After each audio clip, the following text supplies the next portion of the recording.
嗨嗨，我係小藍啊，我哋又出去玩啦。雖然而家只不過係5月，但係氣溫就上升到去25度啦，真係好熱啊！夏天不知不覺咁就嚟咗咯。趁住今日咁好天，不如去北區嗰度玩返半日啊！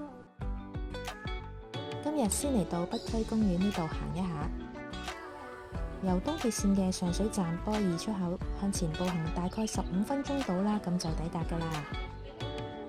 呢一個公園佔地8.6公頃，喺1990年嘅3月10日開放，採用咗清朝揚州式嘅亭台樓閣嘅園景設計，有長廊啦，有瀑布亭啦，仲有卵石路添。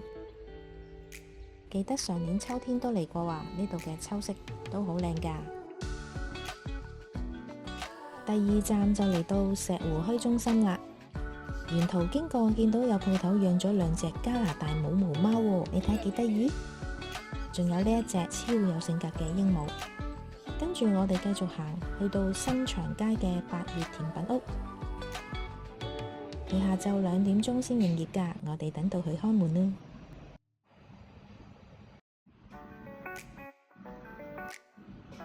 叫咗黑牛，仲有菠蘿冰同埋4寶1丁麵。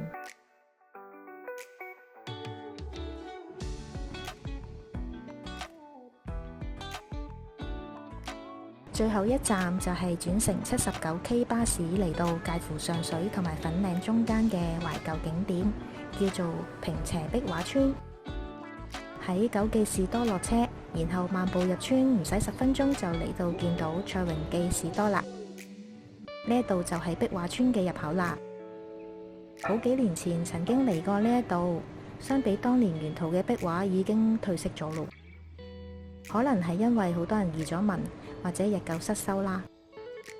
而家剩低嘅色彩就只有情深流言雪櫃同埋2D 蝴蝶同埋龍貓人形公仔版。呢一個曾經被稱為港版彩虹眷村，而家嘅居民已經越嚟越少啦。影片中嘅景點資料呢，大家可以去下面嘅資訊欄嗰度揾到㗎。請大家訂閱呢個頻道同埋點讚啊！我哋下次會去另一個景點嗰度度假㗎，下次見啦！